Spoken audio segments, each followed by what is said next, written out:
Bonjour, nous allons attaquer la première version du cours à distance sur les modèles probabilistes. Donc, on s'est vu la semaine dernière, on a fait cours et je vais reprendre là où on en était, on va avancer, on s'interrompra de temps en temps pour faire des TD, des exercices. On va voir comment ça va se passer. Alors peut-être un peu de rappel, c'est-à-dire je survole rapidement les transparents de la dernière fois. On avait d'abord regardé les modèles de Markov, parmi lesquels il y avait les modèles de Markov cachés et puis il y avait les chaînes de Markov. Bon, Markov lui-même, on voit que c'est des travaux antérieurs à l'informatique. Donc ce sont déjà des travaux probabilistes qui vont coïncider à peu près avec le temps où Kolmogorov va poser ses axiomes de la théorie des probabilités.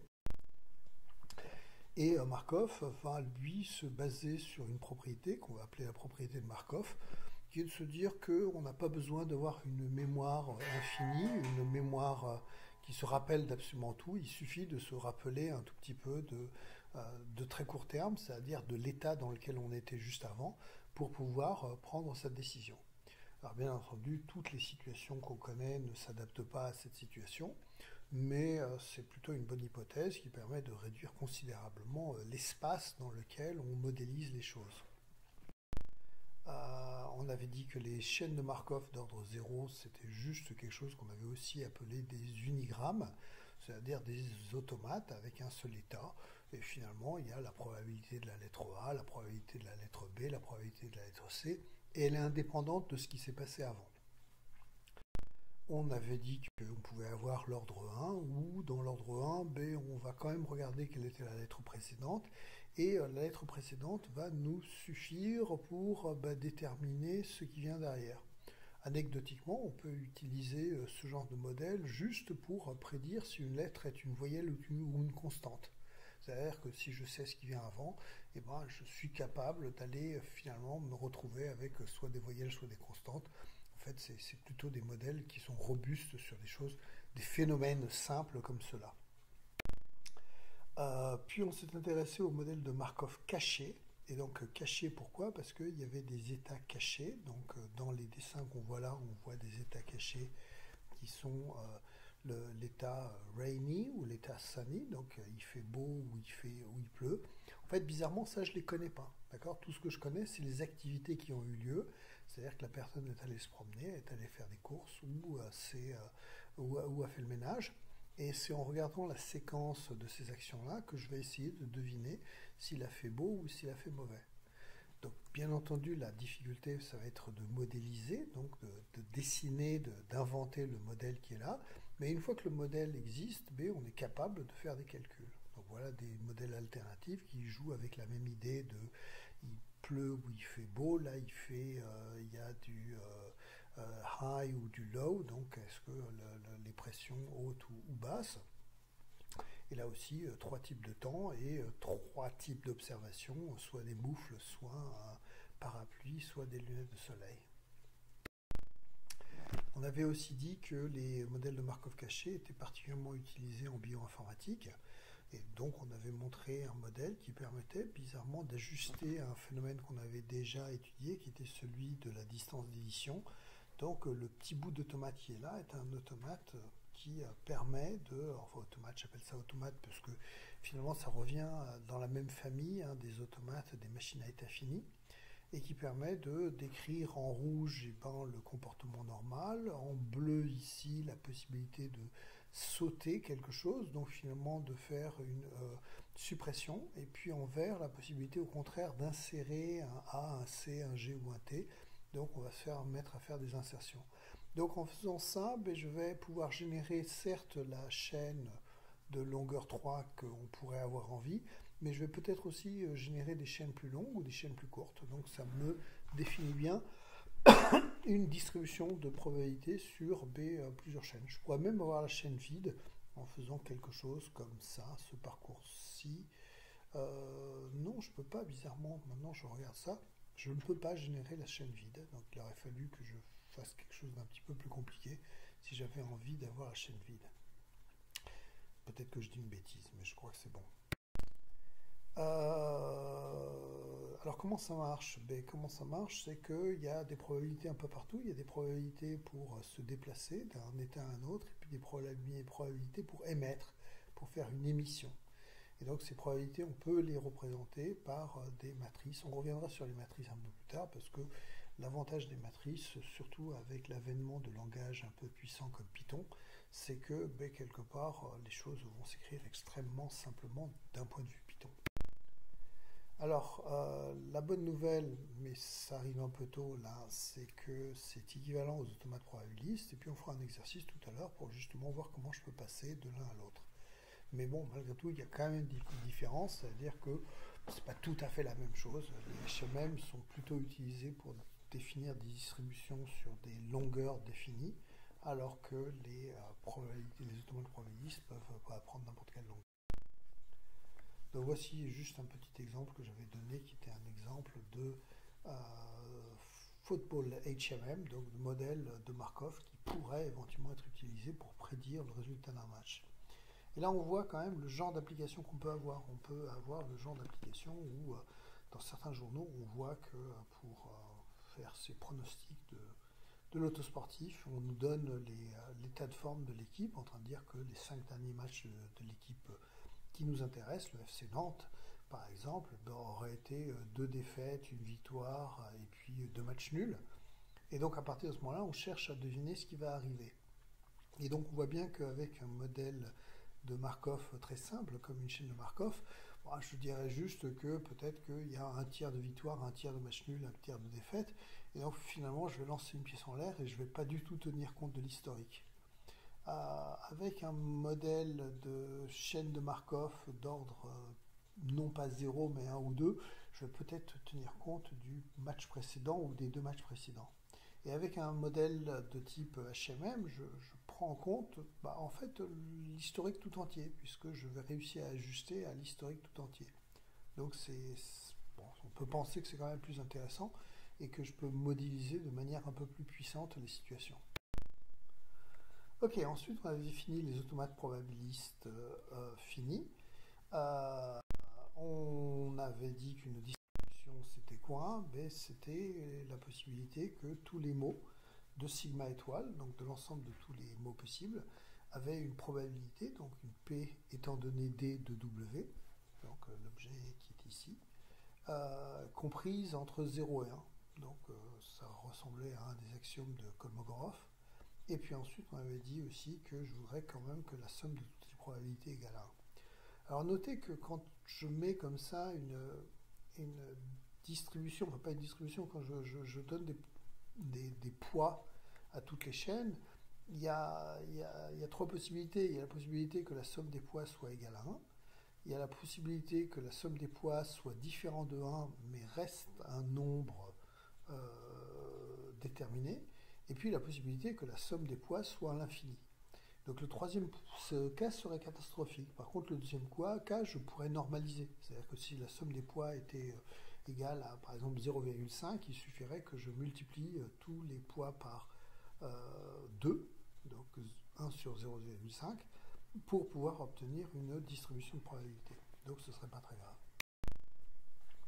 Alors il y avait un cas qui nous intéressait, c'était les automates déterministes finis. Donc on prenait une base qui était un automate déterministe, on enlève les états finaux, je rajoute des pondérations un peu partout. Donc ici, je vois que j'ai des 1/2 ou des 1/4 et des 2/3. Et ce que je remarque, c'est que tel quel, les états finaux ayant disparu, je rajoute la possibilité de m'arrêter dans certains endroits avec une probabilité déterminée. Et donc là, on a un automate qui est déterministe. Alors, il est déterministe pourquoi? Parce que d'abord, il y a un seul état initial, et puis dans chaque état, une fois que j'ai décidé de lire un A, je n'ai qu'un seul choix. Je peux aller que là. Si je lis un B, je n'ai que la possibilité d'aller là. Et donc, si je l'utilise aussi en génération, je vais mettre ici, je vais lancer une pièce en l'air, et peut-être qu'avec une chance sur 2, je vais émettre un A et aller là, ou je vais émettre un B et aller là. Alors notez cette espèce de confusion voulue entre reconnaître et émettre. Je peux m'en servir pour reconnaître des mots, et donc dans ces cas-là, je reconnais AB par exemple, enfin pas du tout AB, je reconnais A, B, B, ouais, et j'arrive là, ou je peux émettre A, B, B, et j'arriverai là aussi. Dans le premier cas, je me contente d'utiliser l'automate tel que je le connais, et puis je multiplie les probabilités en suivant le chemin. Dans le deuxième cas, B, je vais faire comment? Ben, je vais juste tirer une pièce en l'air ou un dé pour avancer d'état en état et puis me dire, ah bah tiens, ça y est, je viens d'émettre AB avec la probabilité de l'avoir émis, c'est-à-dire 1 sur 24. C'est-à-dire que si je faisais l'expérience un très très grand nombre de fois, je m'attendrais à avoir toutes les 24 chaînes en moyenne, d'avoir le mot ABAB généré. Les probabilités peuvent être des nombres réels. Et puis voici la définition formelle d'un automate. Je ne la rappelle pas. C'était juste qu'il fallait des états, un état initial, une fonction pour s'arrêter et puis donc une fonction pour donner des probabilités. Petit exercice qu'on avait fait, c'était est-ce que je suis aussi capable de calculer, de donner une forme analytique à une distribution? Et la réponse était oui, j'arrivais à faire ça. Donc voilà l'exemple qu'on avait, on était tombé là-dessus. Et j'avais donné un exercice qui était l'inverse, c'était de se dire, bah, si je me donne une forme analytique, je me donne un support, est-ce que je peux probabiliser?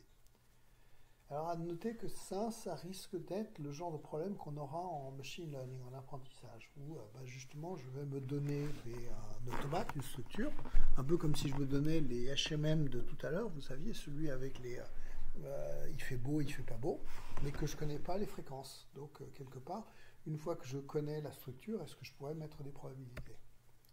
Alors le problème en fait est très très simple si les automates sont déterministes. Il suffit de compter, enfin il y a des formules mathématiques. Ça pourrait être un exercice tout à fait simple et amusant d'ailleurs, enfin amusant, de le faire, c'est-à-dire de se donner un échantillon, de se donner un automate déterministe et juste de le probabiliser. C'est juste de l'inférence qu'on doit faire, rien de méchant. Mais il existe une seule solution. Ensuite, on a vu la version non déterministe. Dans la version non déterministe, on voit bien ici qu'il y a un non déterministe, puisque j'ai un A et un A. D'un point de vue génération, ça ne change rien. Je vais quand même lancer une pièce en l'air pour savoir si je vais là ou là. Par contre, d'un point de vue reconnaissance, c'est embêtant parce qu'on voit qu'il existe plusieurs chemins. J'en avais là-dessus, non. Et puis, il pourrait même y avoir des états, il pourrait même y avoir des lambda transitions. Donc voilà un autre exemple où on voyait sur cet automate que c'est même pas très très clair de quelle façon ça passe. C'est-à-dire que certes, les chaînes les plus courtes ont des probabilités de chemin qui sont plus grandes, hein, puisque chaque fois que je multiplie par un nombre inférieur à 1, je diminue. Par contre, plus les mots sont longs et plus la combinatoire est soit favorable, soit défavorable, voyez-le comme vous voulez, mais quelque part la combinatoire fait que le nombre de chemins possibles va augmenter. Donc la question qu'on peut se poser, c'est est-ce que finalement c'est le nombre de chemins qui va l'emporter sur des probabilités décroissantes ou l'inverse? Donc ça c'est une vraie question. Donc voilà un automate avec des lambda transitions, et puis on a même ici un lambda cycle qui nous pose problème. L'exemple qu'on avait donné c'était celui-là où on s'était dit ah mince, quel est le langage qui est là-dessous? Et là on avait fait un petit tour par de lateral thinking, par une façon différente de réfléchir, et se rendre compte que finalement le seul mot réellement accepté dans le langage c'est le mot A. Comme l'automate est sain et consistant, mais en fait on va avoir 1 pour la probabilité de A, et c'est le seul mot, et donc la distribution de probabilité, c'est juste probabilité de A égale 1. Mais c'est un peu troublant et c'est ennuyeux. Alors je disais que ce n'était pas qu'une question théorique, c'est-à-dire que c'est des choses qui pouvaient arriver quand on avait récupéré une distribution qui pouvait être générée par une machine, par un algorithme, par un programme, par que sais-je. Donc ces automates sont utiles et ils nous intéressent parce que quelque part ils modélisent vraiment bien le langage et on va les retrouver dans toutes sortes d'applications. Et je disais qu'il y avait un certain nombre de références et j'avais écrit moi-même des choses là-dessus.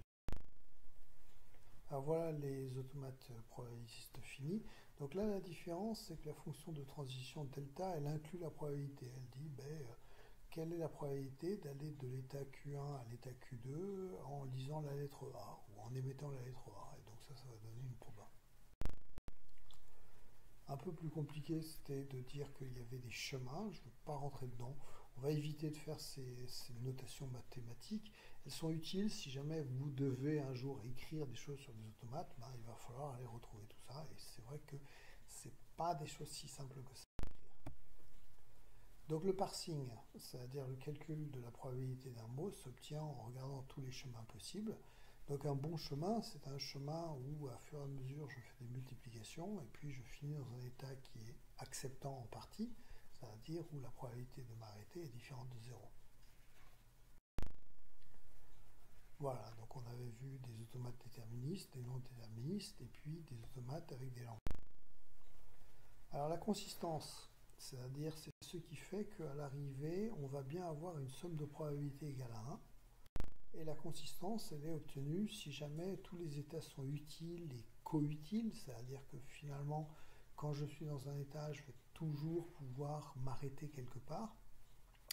Donc, je ne vais pas me retrouver en train d'être obligé de boucler infiniment.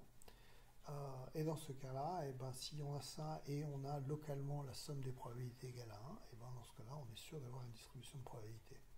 C'est une propriété très compliquée, qui a l'air triviale sur les automates, mais qui par exemple pose énormément de problèmes quand vous avez des objets plus compliqués. Un réseau de neurones récurrents par exemple, qui va aussi être utilisé aujourd'hui pour définir une distribution de probabilité. En fait, on n'est pas très sûr que ça en définisse une. C'est-à-dire qu'on a beaucoup de mal à être certain que la somme des probas soit égale à 1. Et quel est l'inconvénient? L'inconvénient, c'est que si je ne sais pas si la somme des probas est égale à 1, je peux très difficilement faire un raisonnement bayésien ou un raisonnement probabiliste. Donc c'est ennuyeux, donc c'est embêtant. Alors je vais à un résultat, il y a un algorithme qui permet effectivement de se débarrasser des lambda transition. Donc la bonne nouvelle, c'est qu'à partir de maintenant, en fait, on va supposer qu'il n'y a pas de lambda transition parce qu'on aura utilisé un algorithme pour s'en débarrasser. Alors l'autre chose à savoir, c'est que si on définit des non-déterministes et des déterministes, il y a une vraie différence entre les deux.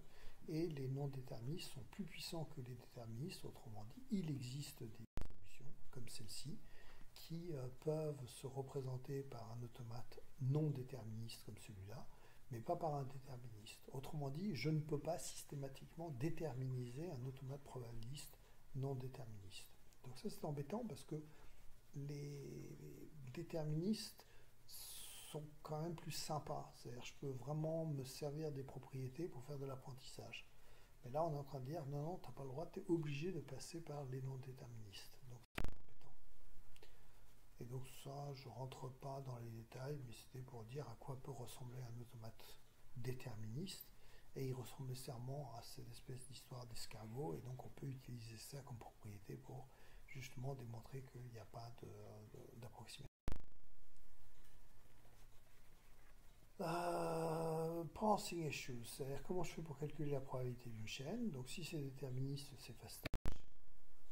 On se contente de suivre les flèches et puis de multiplier le long du parcours. Donc dès qu'il y a un 0 quelque part, c'est foutu. Et dans le cas non déterministe, il faut faire la somme. Et donc ça va entraîner les algorithmes forward et backward dont on va parler. Donc backward et forward sont deux algorithmes dont on reparlera, avec un troisième algorithme qui s'appelle Viterbi, qui lui ne vise pas à calculer la somme des probabilités de tous les chemins, mais à trouver le chemin qui est le meilleur, c'est-à-dire celui qui donne la meilleure probabilité, et donc de garder ce chemin-là. Donc rappel pour le forward, c'était juste une initialisation en train de dire que au départ, donc la probabilité, ce que je cherche, c'est la probabilité d'être dans l'état QI après avoir lu les J premières lettres du mot.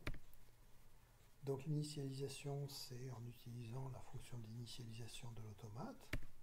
Et ensuite, l'étape de récurrence, c'est une petite étape comme ça, sur lequel je vais aller vite là. De toute façon, on refera un exercice, mais ça, il faut à peu près le comprendre.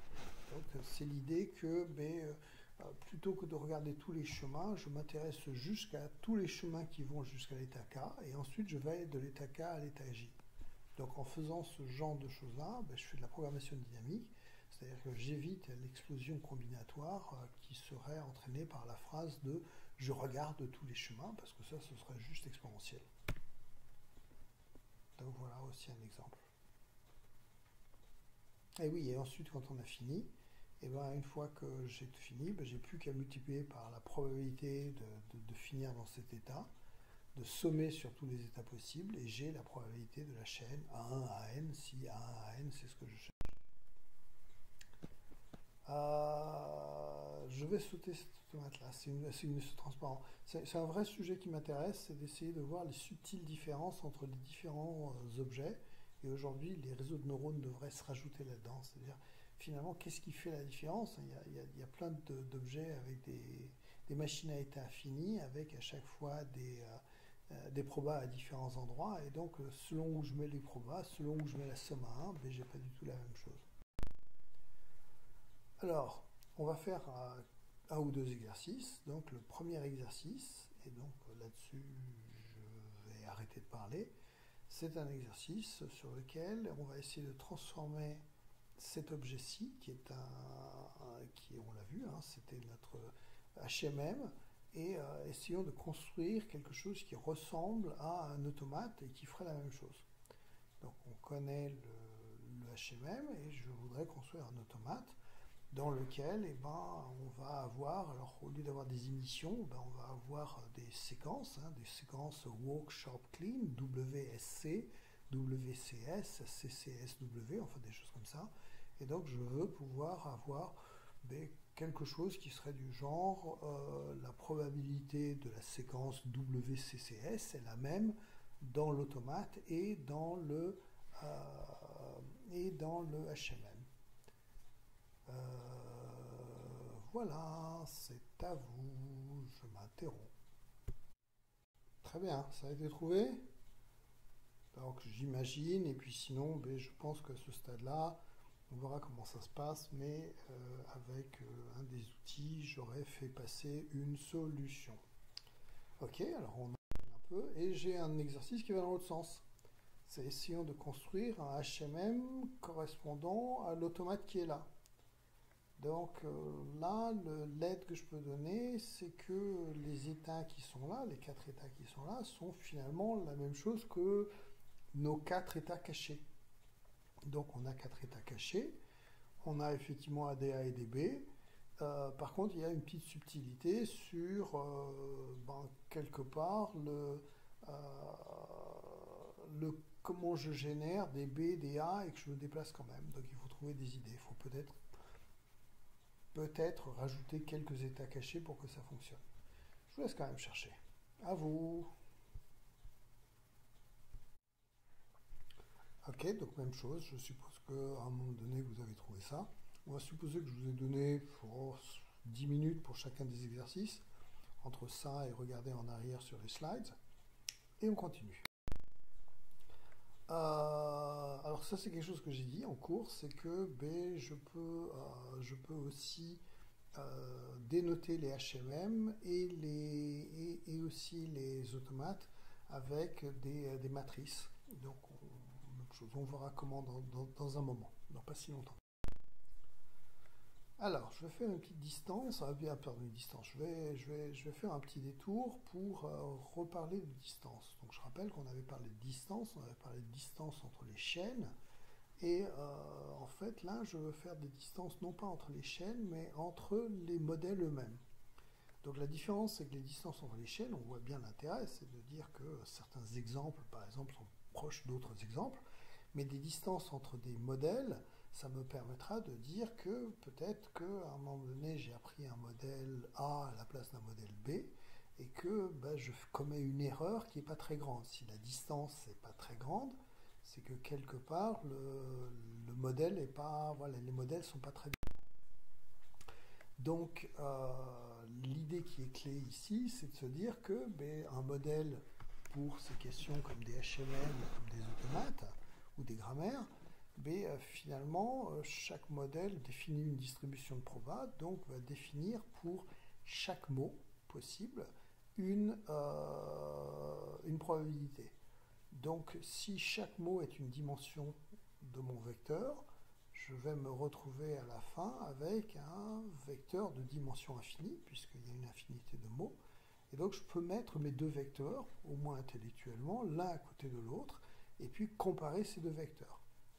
Donc intellectuellement je peux le faire, bien entendu, si c'est des vecteurs de taille infinie, je ne peux pas le faire algorithmiquement, mais je peux le faire implicitement, puisque finalement ma distribution est représentée par un objet fini, c'est bien pour ça qu'on a appelé ça un automate fini.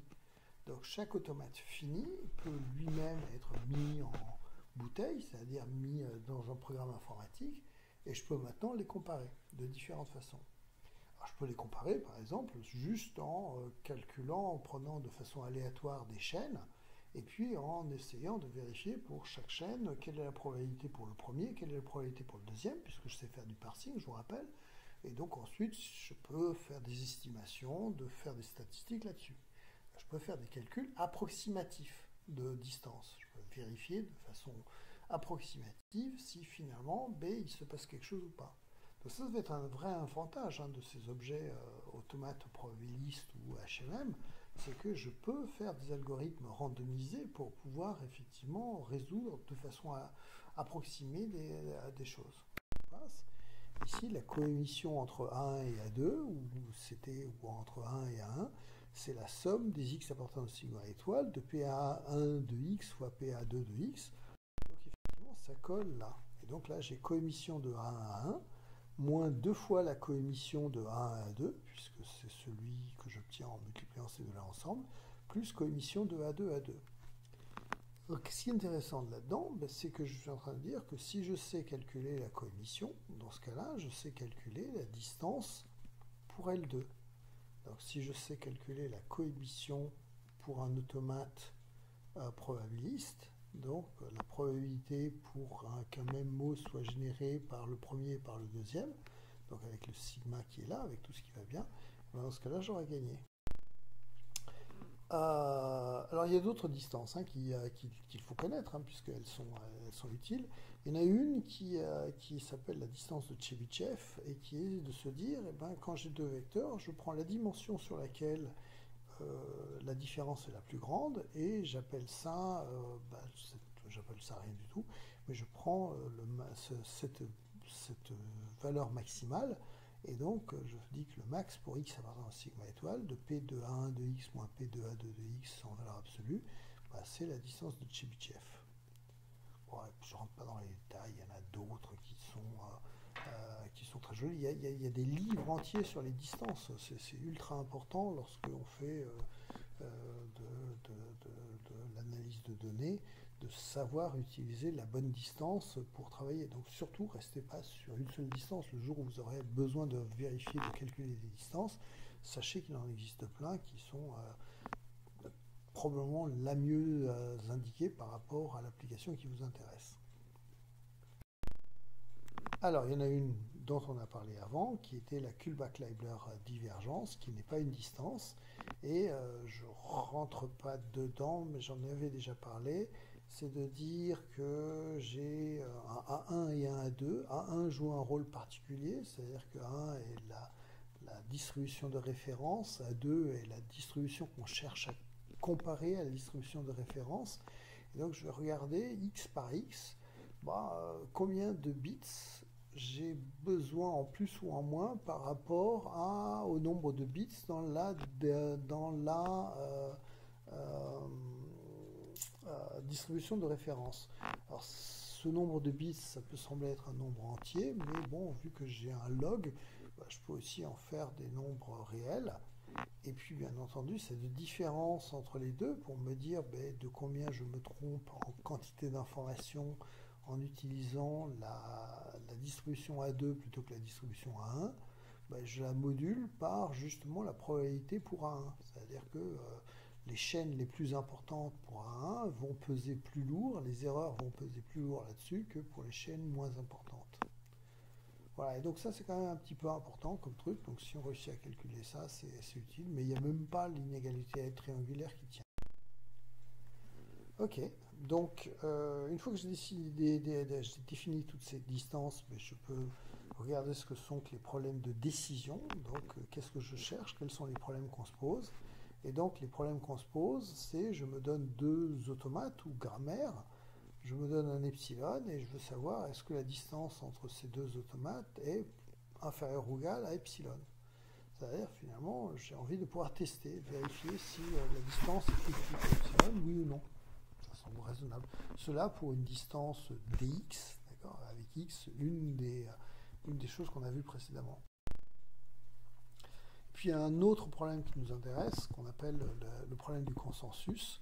Et le problème du consensus, c'est de se dire, bon, très bien, j'ai une distribution, et je cherche la chaîne consensus. Donc la chaîne consensus, c'est finalement celle qui est la plus populaire, et la plus populaire, c'est celle qui a la probabilité la plus forte. Donc vous imaginez que vous avez comme ça la langue française, et vous vous demandez quel est le mot le plus probable, c'est-à-dire le mot qui est le plus important. Et alors ça c'est utile pour toutes sortes d'applications. Hein. Si vous avez à un moment donné, vous êtes en train de vous demander comment vous allez traduire tel ou tel mot, et vous avez là aussi une distribution de probabilité qui vous est donnée, et vous cherchez finalement la phrase ou la traduction la plus probable. Donc c'est raisonnable de faire ça. Voilà, alors donc la mauvaise nouvelle, c'est que ce problème de consensus est NP difficile pour les automates probabilistes. Donc en fait, réussir à trouver la chaîne la plus probable, c'est un problème qui est difficile. Donc c'est une mauvaise nouvelle. Et voilà d'autres nouvelles qui sont à la fois bonnes et mauvaises. Donc la première, c'est de se dire que pour la distance L1, et puis une distance que je n'ai pas décrite, mais qui est dans le slide, qui est la distance de variation, et c'est aussi des problèmes NP difficiles. Et que par contre, pour la distance L2, c'est un problème qui est polynomial. Donc ça, c'est plutôt sympa. Le problème de l'équivalence, c'est-à-dire savoir si deux automates qui définissent donc des distributions définissent exactement la même distribution, ça va être dans P. Donc c'est aussi polynomial. Donc ça, c'est plutôt une bonne nouvelle. Et puis le consensus, on l'a dit, c'est NP difficile, mais il existe des bons algorithmes. Alors là, on a des résultats qui se généralisent curieusement, c'est-à-dire que si je prends d de L à la puissance, d de Ln, si n est impair, c'est NP difficile, et si n est pair, c'est polynomial. Alors, ça veut dire quoi, d de L à la puissance n? C'est toutes ces distances dans lesquelles j'ai une racine énième d'une somme de valeur absolue de probabilité de x moins probabilité de x, probabilité pour la distribution 1 de x moins probabilité pour la distribution de x, le tout à la puissance n. Et donc si le n en question est pair, comme dans le cas de la distance euclidienne, ça se passe très bien, et si c'est impair, ça se passe très mal. Alors la raison qui est derrière, c'est que si c'est pair, vous n'avez plus besoin vous n'avez plus besoin des valeurs absolues. Si par contre c'est impair, vous allez avoir besoin des valeurs absolues, et c'est les valeurs absolues qui vont être catastrophiques.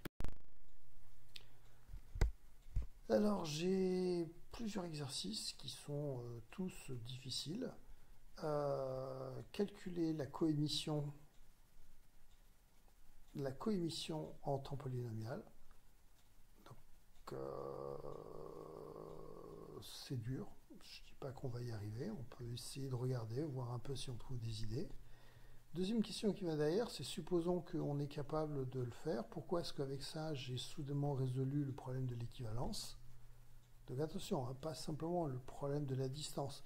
Donc dans un transparent un peu plus tôt, on a vu qu'on avait résolu le problème de la distance, mais pourquoi est-ce que je résous avec ça le problème de l'équivalence? Alors je vais donner des pistes en cours, donc est-ce qu'on peut les retrouver?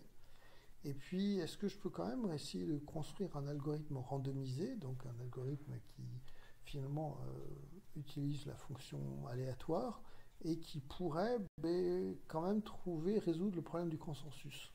Donc ça peut nous donner des pistes sur comment on peut faire. Donc un algorithme randomisé, c'est juste, voilà, vous avez le droit de faire des tirages aléatoires.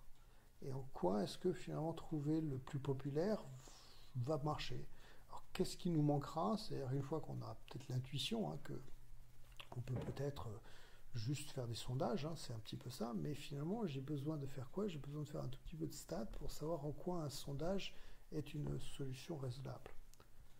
Voilà, donc cherchez ça, même chose, on se donne peut-être, passez-y un quart d'heure, 20 minutes, et puis ensuite on continue, d'accord? Mais c'est pas tout à fait simple comme question. À vous.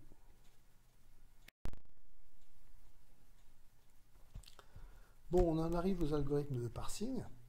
Donc, on avait déjà vu des choses, mais là, le but, c'est de faire des exercices là-dessus, hein, plus qu'autre chose.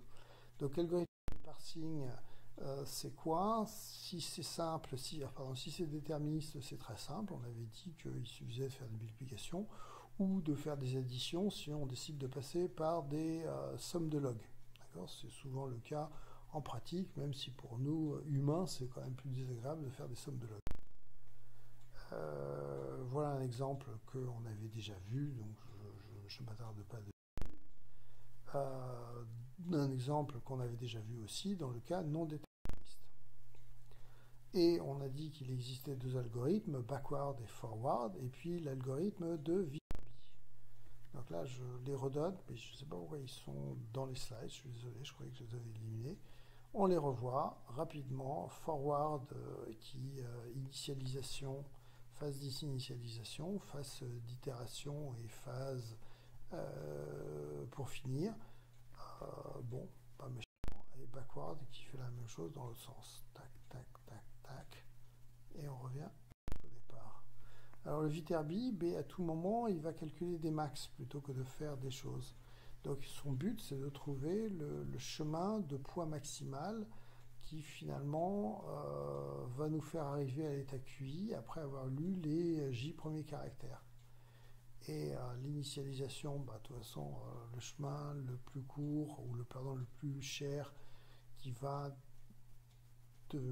jusqu'à l'état I et qui ne lie aucun caractère, c'est nécessairement la valeur initiale. Et puis ensuite, sinon, je vais à un moment donné passer de I à J plus 1, donc jusqu'à une lettre de plus. En faisant quoi? En cherchant le chemin le meilleur pour arriver à l'état K. Et puis ensuite, je suppose que je vais de K en I et j'ai une seule façon de le faire. Et donc, j'ai un max là-dessus. D'accord? Alors, j'ai un max ici qui va être un max sur tous les cas. Et ici, j'ai encore un max sur tous les cas pour pouvoir m'en sortir. Bien, on garde ça en tête. Et puis on y va. On va travailler, à vous de faire. Vous avez 10 minutes pour essayer de calculer le Viterbi pour cette chaîne-là. Alors je rappelle que vous pouvez revenir en arrière et regarder l'algorithme pour pouvoir y arriver, trouver le moyen de calculer le Viterbi. Donc finalement, quel est le chemin pour la chaîne ABA? Alors ABA, on voit quand même qu'il y a pas mal de chaînes. A, B, A, c'est possible. A, B, tiens, j'ai pas de A là. Par contre, j'ai A, B, A qui va comme ça. Et puis j'ai encore un A, B, A qui va comme ça. Donc j'ai un certain nombre de choses. J'ai A, B, A. Vous voyez qu'en fait, il y a beaucoup de chaînes possibles pour ABA. Donc laquelle est la plus probable? À vous de traiter en 10 minutes cet exercice.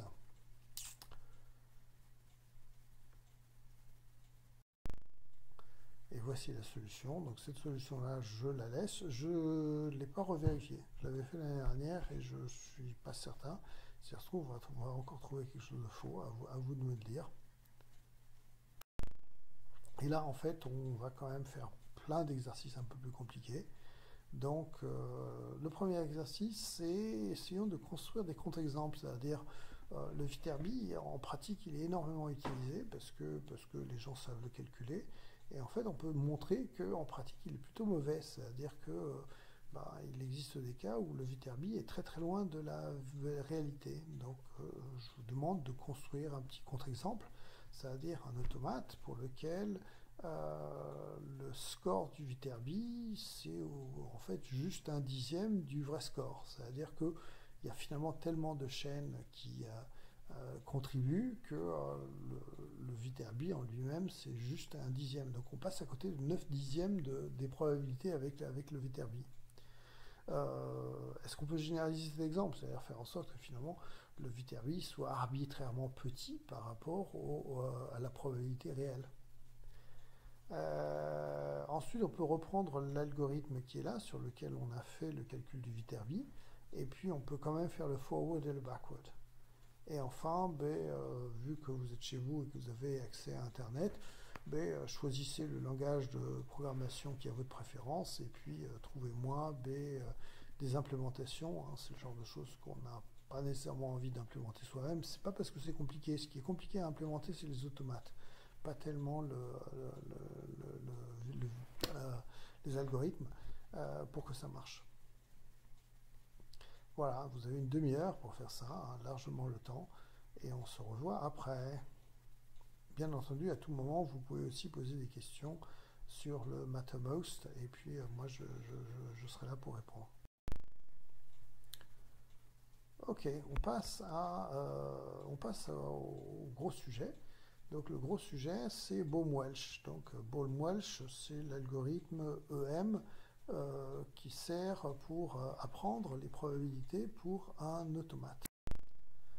Donc l'idée est la suivante, c'est je vous donne une structure, donc une architecture, donc finalement un automate probabiliste dans lequel je sais que je peux aller de l'état 3 à l'état 4 avec un A, de l'état 2 à l'état 5 avec un B, et puis ainsi de suite. Donc quelque part, il y a quelqu'un qui m'a refilé ça, ou bien je l'ai appris autrement, ou enfin il y a toutes sortes de ou qui viennent se justifier là-dessus. Certains ont peut-être le souvenir lundi qu'on a vu en cours dans la vidéo que vous aviez vue, il était question de prendre un réseau de neurones et puis de l'élaguer progressivement, et ce qui nous aurait donné quelque chose qui aurait pu ressembler à un automate. Donc on pourrait imaginer que ça vient de là.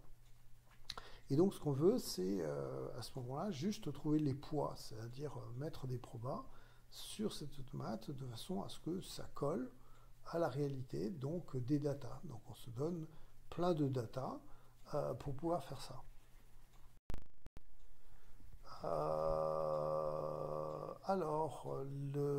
Donc ça c'était le cas en 2EM qu'on avait déjà, et dans le cas des automates, c'est encore plus le cas. On a cette fois-ci simplement nos datas, ce sont des chaînes, et donc on avait deux étapes lorsqu'on faisait EM, on avait le expectation et le maximization step. Donc le expectation step, c'est de se dire, je reprends mes datas et je vais les parser et puis je vais compter, c'est-à-dire je vais attribuer le compte, c'est-à-dire la chaîne que je viens de voir, je vais l'attribuer quelque part. Je vous rappelle quand on avait les humains avec les hommes et les femmes qui avaient des hauteurs, en fait chaque humain qui arrivait, en fonction des deux gaussiennes que j'avais, je disais cette personne était à 80% homme et à 20% femme, ou à 70% femme et à 30% homme.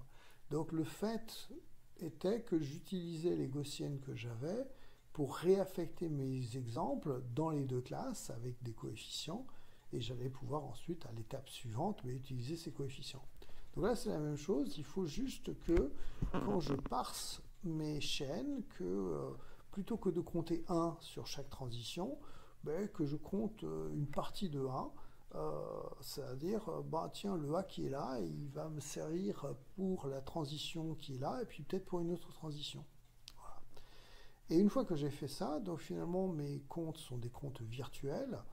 Mes comptes virtuels, je peux normaliser, c'est-à-dire qu'il n'y a aucune raison pour que ça fasse une somme 1 sur chaque état, mais là je vais me débrouiller pour que ça fasse 1, c'est-à-dire que je vais normaliser, je vais me retrouver avec 1 et je vais me retrouver avec un nouvel automate probabiliste qui va me permettre de pouvoir repasser au E-step pour pouvoir continuer. Donc c'est là aussi un algorithme tout à fait joli, comme l'était l'algorithme EM. Alors celui-là s'appelle Baum-Welch, parce que là, très honnêtement, je ne connais pas l'histoire, mais visiblement, il y avait deux personnages qui s'appelaient Baum et Welch. À vérifier, peut-être qu'il y avait un seul personnage. Si vous trouvez, vous me dites. Pardon. Chacun de ces trucs-là a une probabilité. Je divise par toutes les probabilités ou sur la somme des probabilités. ça va me permettre de normaliser, et puis c'est ça que je vais attribuer. Donc, bien sûr, le B qui est là, il est utilisé à la fois par la chaîne ABA qui passe comme ça, mais aussi par la chaîne qui fait A, B, A. Donc, il faut que ça contribue dans chacun de ces cas-là. Donc, la combinatoire, c'est celle-là. Ensuite, pour éviter la combinatoire, on utilise la programmation dynamique et l'avantage du forward et du backward pour pouvoir faire ça. Et donc, une fois que j'ai fait ça, que j'ai plein de chaînes, que je suis arrivé à faire mes comptes, ben, peut-être que je vais arriver à un total comme celui-là, où ici, le A ici a été utilisé 2,7 fois et ce A-là 1,3 fois. Et que peut-être que rien du tout, et que je ne me suis jamais arrêté là. Donc là, j'avais 4 au départ, donc mes 4 chaînes qui sont rentrées là-dedans ben, ont été utilisées comme ça. Bon, il faut que je fasse une péréquation, il faut que je divise tout ça par 4 pour pouvoir arriver à un résultat. Voilà. Donc, peut-être un petit exemple très simple. Je suppose que j'ai pris la structure suivante avec je peux rentrer là et je peux rentrer là. J'arrive ici, je boucle. Donc là, j'ai pris ce qu'on appelle un automate complet. C'est-à-dire que toutes les transitions existent et je veux utiliser les datas qui sont là pour pouvoir estimer des probabilités. Alors on se rend compte qu'il y a plein de solutions possibles et que ce qui va vraiment compter, c'est l'initialisation. Donc pour que ça marche, il va bien falloir que j'initialise mon automate et que je dise que ici, il y a des probas à la fois pour le A, pour le B. Là, j'ai bien 0,1, une probabilité d'arrêt quand même, et puis des probabilités un petit peu partout. Donc j'ai pris ça comme automate de départ, donc 0,8 ici et 0,2 là. Là j'ai 0,1 plus 0,4 plus 0,2, ça fait 0,7, plus 0,3, ça fait bien ce que je veux. Bon, et ainsi de suite. Alors comment est-ce que j'ai initialisé? Très honnêtement, ça fait partie des mystères, ça fait partie des trucs durs. Et ça fait partie des trucs sur lesquels, si on se plante, l'algorithme il se plante. Et c'est pour ça que EM n'est en réalité pas un très bon algorithme, parce qu'il est très très dépendant de ces initialisations. Voilà, donc je rentre pas dans les détails de ce calcul-là. C'est là aussi, je pense que peut-être une bonne activité, c'est de regarder EM un petit peu. Prenez là à la fin de ça, avant de passer au transparent suivant, prenez 10 minutes pour regarder un petit peu EM dans Wikipédia ou ailleurs, voir un petit peu ce que vous voyez comme application. De toute façon, vous allez, alors vous non, les gens qui sont en natal ont toutes les chances de remanger du EM parce que c'est vraiment un algorithme important. Bon, et donc pour finir, sans savoir très bien si on est capable de tout ouvrir dans la même journée, faisons le lien avec les matrices. Alors, les définitions de matrices, on va les retrouver là. Je donne ces notations-là, il va y avoir d'autres notations, mais elles offrent l'avantage d'être extrêmement simples. La probabilité du mot AB, d'accord, on note que AB, j'ai plein de manières de le calculer. Je peux faire A suivi par B, je peux faire A suivi par B, je peux faire A suivi par B, je peux faire A suivi par B. Enfin, j'ai juste plein de manières de faire. Et bien, je vais pouvoir le faire avec juste les produits de matrice, ce qui, dans un langage comme Python, est extrêmement puissant. Donc, je reviens, c'est là. Donc, je dis, je fais la probabilité initiale, donc la matrice de l'initialisation. Là, je mets la matrice de la fin. Puis, je dis que c'est A et B, donc je mets la matrice de A et la matrice de B. Et là, j'ai B, un produit de matrice. Alors, pas tout à fait, puisque, effectivement, là, j'ai un T pour dire que je prends la transposée. La transposée, c'est qu'un 0, 0, 0 devient un 0, 0, 0. Sinon, ça ne marcherait pas. C'est à peu près évident. Donc, pour l'initialisation, même si j'en ai fait un matrice colonne au départ, je peux en faire un matrice ligne en faisant comme ça. Et là, vous avez fait vos calculs, vous vérifiez que 1, 0 fois 0, 0 fois cette matrice-là, c'est facile. Ça va me faire du 1, 0. Alors, si je. 1, 0 fois 0,4 plus 0, 0 fois 0,1. Donc, c'est ligne par colonne. Donc, ligne par colonne, ça me fait 0,4. Et puis là, j'ai ligne par colonne, ça me fait 1, 0 fois 0,2 Et 0,0 fois 0,1, ça fait 0,2. Je continue, ligne par colonne. 0,4 plus 0,2, ça va faire 0,4 plus 0,2. Ah, je me suis perdu. 0,4 fois 0,2, ça fait du 0,06. Et 0,4 fois 0,3, ça fait du 0,12. 0,2 fois 0,1, ça fait du 0,02. Donc ça fait du 0,014. Et 0,06 fois 0,14, c'est toujours ligne par colonne. Donc ça me fait du 0, du 0. Et 0,14 fois 0,6, ça fait ce truc-là, 0,084. Alors quel est l'avantage? C'est que ce que je viens de faire là, c'est systématique. C'est-à-dire que j'ai qu'à prendre le vecteur initial, le vecteur final, et puis ici le produit de matrice correspondant à toutes les lettres que j'ai là. Et si vous avez, voilà, si votre langage de programmation est à peu près bien fichu, ça se fait en 2 lignes de code, même pas en 1 ligne de code. Je ne sais pas trop, n'allez pas là-dessus. Faites le calcul, même si, encore une fois, on est capable de le faire aussi avec, avec un programme. Donc je donnerai demain, j'essaie de retrouver du code Python pour... Voilà, donc en fait les maths qui sont là, hein, c'est on a un alphabet, on a un nombre d'états, on a des vecteurs initiaux pour les alpha 0, alpha infini c'est les vecteurs finaux, c'est encore un vecteur, et puis pour chaque lettre on a un A sigma qui est les poids de transition, donc c'est aussi des matrices carrées pour pouvoir y arriver. Donc ça marche très bien, et puis on a à la fois les maths et l'informatique qui vont ensemble. Alors les automates qui sont là vont être des choses plus généraux, puisque on a dit c'est des weighted et pas des probabilistic. Donc je pourrais même avoir des poids négatifs, comme ici, pourquoi pas, hein, ou là. D'ailleurs, c'est assez curieux, vous pouvez quand même, malgré des poids négatifs, vous pourriez tout à fait avoir des distributions de probabilité. On peut vérifier, je crois que celui-ci, eh ben, il va donner quand même une somme de proba est égale à 1. Pourquoi? Parce que, et puis que tout est positif. Pourquoi? Il suffit que les positifs l'emportent sur les négatifs et que ça se passe bien et on aura des choses. Donc c'est des automates plus généraux, sont un petit peu plus compliqués, mais l'avantage c'est que se limiter au positif, c'est plus compliqué pour des méthodes à base de matrices, d'algèbre linéaire. Dans l'algèbre linéaire, vous ne vous arrêtez pas à R+, vous avez R+, et R-, d'où le résultat.